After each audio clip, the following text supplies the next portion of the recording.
আচ্ছা ভাই একটু কথা বলেন তো কোন জায়গায় আছি আমি অ্যাড্রেসে যাওয়ার ভাই জন্য। আমি তো নতুন চিনি না, ওই ভাইকে জিজ্ঞেস করেন। আচ্ছা ভাই? ভাইয়া একটু কথা বলেন তো এটা কোন জায়গায়, অ্যাড্রেসটা দিলে ভালো হইতো, আমি নতুন তো চিনি না। হ্যালো, আসসালামু আলাইকুম। ওই ফোনটা দিয়ে দেন, ফোনটা আমার ফোনটা দিয়ে দেন। কি আছে এটা, আইফোন?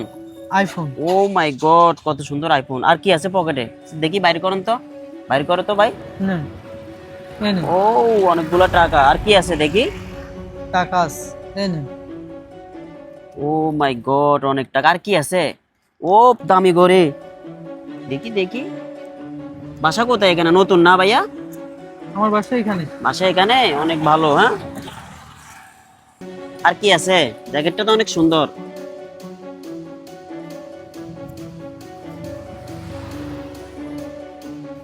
আর কি আছে? বাসা চিনবেন? চলে যান তাহলে বাসায়। ঠিক আছে, চলে যান। বাইকের চাবি কোথায়? এই তো এখানে আছে। হ্যাঁ ঠিক আছে ঠিক আছে, হ্যাঁ। চলে যান বাসায় সোজাই। আসসালামু আলাইকুম বন্ধুরা। যেই পরিস্থিতিটা দেখছেন, এই পরিস্থিতিটা যদিও আমরা তৈরি করছি, কিন্তু বাস্তবতা কিন্তু এখন এমন। আপনি কারো উপকার করতে গেছেন, ঠিক এইভাবে শয়তানের নিঃশ্বাস নামের যেই প্রতারণার ফাঁদ, আপনি আটকে যাবেন।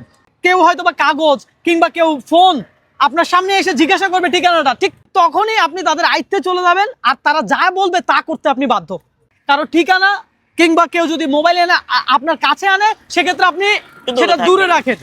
প্রয়োজনে মাস্ক পরেন। কারোর উপকার করতে 10 বার ভাববেন।